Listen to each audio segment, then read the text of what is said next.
1 февраля, в год семьи в Российской Федерации и году детства в Республике Саха-Якутия, стартовал ежегодный месячник патриотического воспитания в образовательных организациях нашей республики.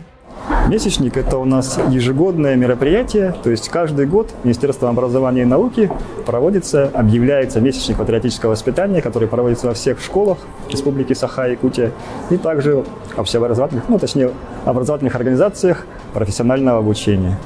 В это время проходит очень много различных мероприятий патриотического характера. Это классные часы, это различные встречи с ветеранами, волонтерская деятельность.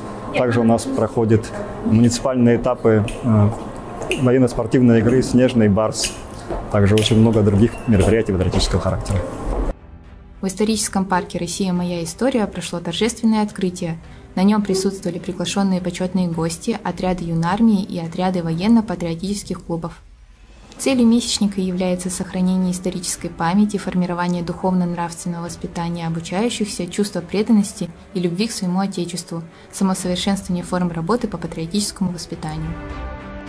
Также были вручены сертификаты об участии в общественно-деловой премии «Звезда Дальнего Востока».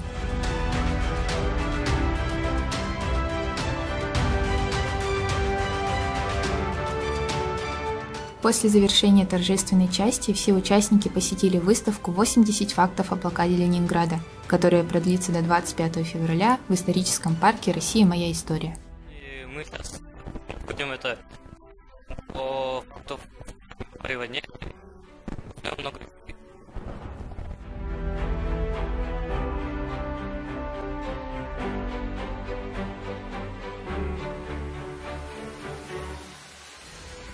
Это как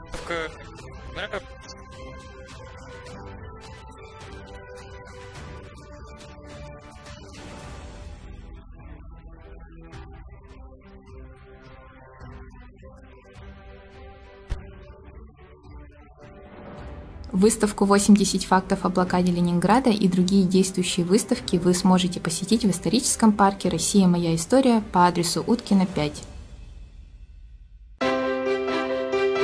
Образование, оно растет, постоянно совершенствуется. И хотелось бы отметить, что данная выставка будет полезна не только людям образования, она будет полезна всем, особенно нашим школьникам, студентам. Красочно, красиво, интерактивы интересные. Все работает прекрасно. Да в целом понравилась девушка-экскурсовод, тоже все рассказала. Особенно понравилось подъезды СССР. Там можно сделать прикольные фотографии.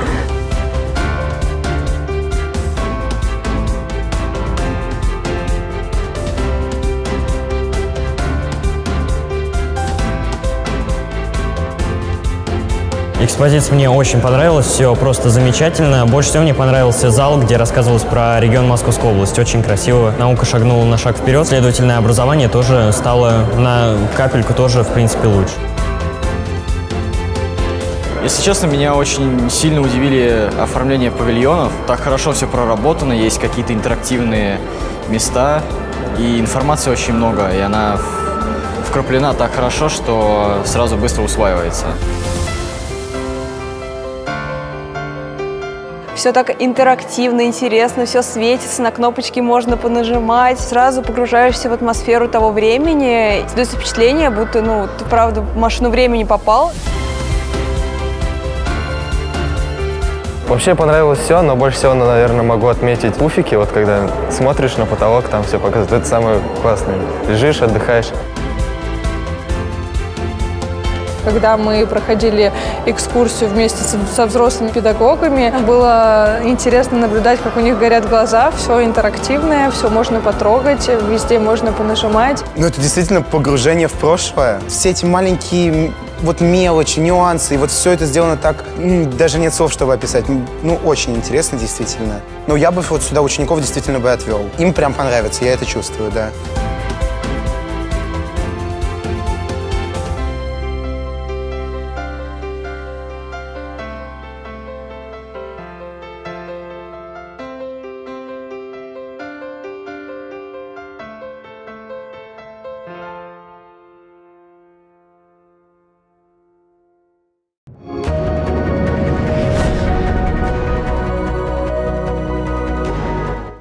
В эфире встреча с интересными людьми. И у нас сегодня на передаче Федор Лазаревич Абутов, внук знаменитого якутского писателя, классика Амма Ачыгыя Николая Егоровича Мурдинова. Вот передо мной на столе лежит книга «Весенняя пора» на якутском, саскике. Это вариант, который был издан в 1994 году, то есть после того, как установилась Республика Саха. И вообще литературе и так далее какие-то новые, по веянию нового времени, какие-то свои приоритеты установились. И здесь, то есть это тот же роман, но он немножко другой. Какие-то отличия имеет. Николай Егорович советский писатель. Мы его знаем как советского писателя. Ну вот получается, Амма Ачыгыя – это то, что вот не знали читатели в советское время, да?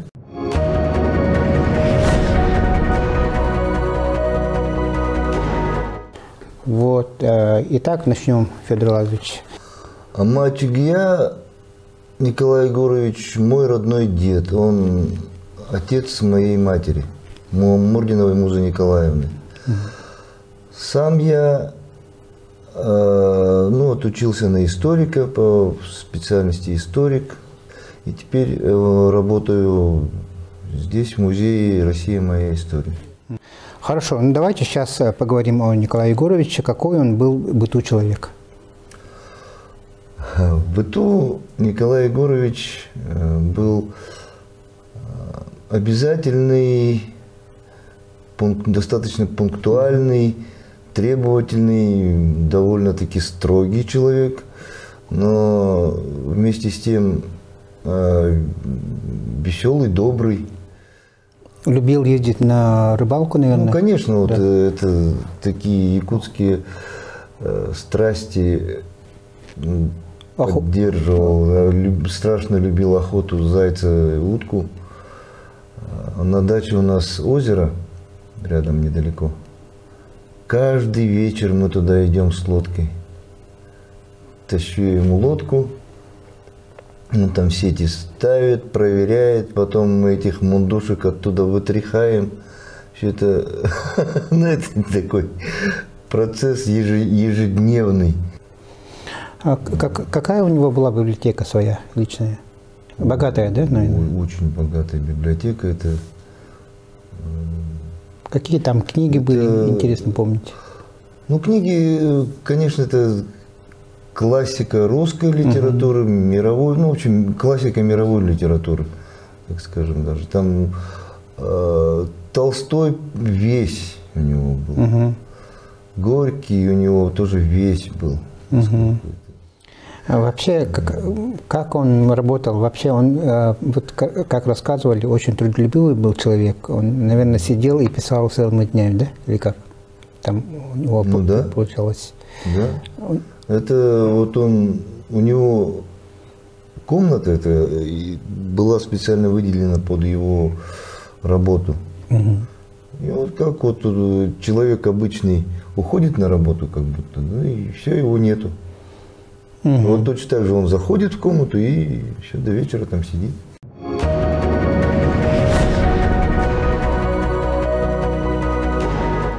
Он был очень интересным собеседником. Мы с ним подолгу разговаривали. Вот обычно он, как вот старые люди, они пьют чай долго.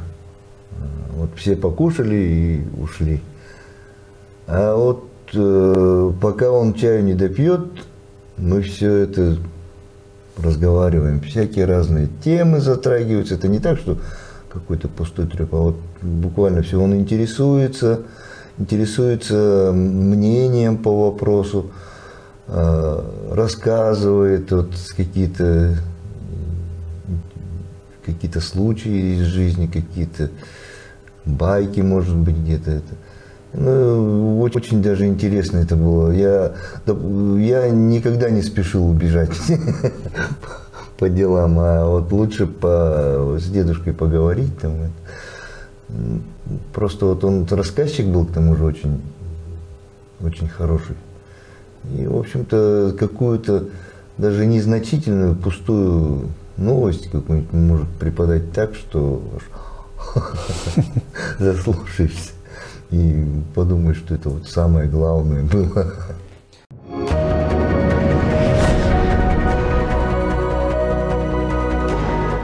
Ну вот семьи бывают разные, бывают очень вот такие семьи, которые в целой роднёй собираются. Мы знаем, что Николай Егорович вот, чисто вот такой в семейном плане такой человек был, именно радушный со своим родственником и так далее. И вообще, собирались ли вы большой роднёй где-нибудь, ну, например, на какое-то чаепитие с детьми Аксентия Мординова и с ним самим и так далее?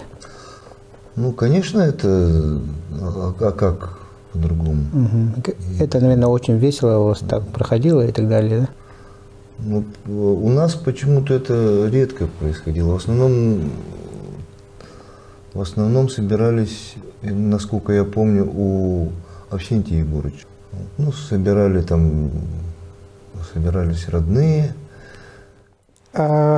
Очень интересные факты мы узнали, Федор Владимирович, сегодня.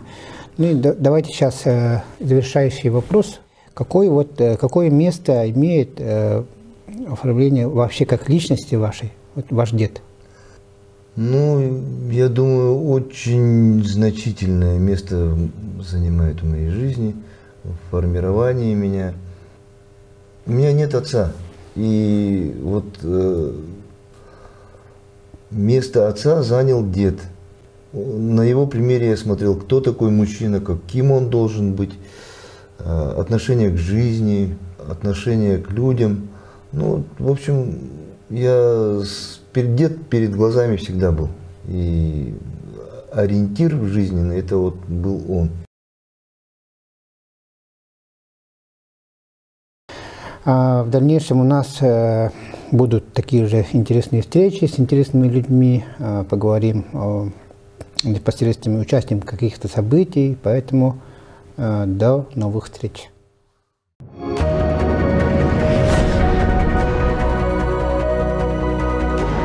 СМИ телепрограмма «Точка взаимодействия» теперь имеет возможность создания имиджевых телепрограмм с дальнейшим размещением на телеканалах и в социальных сетях.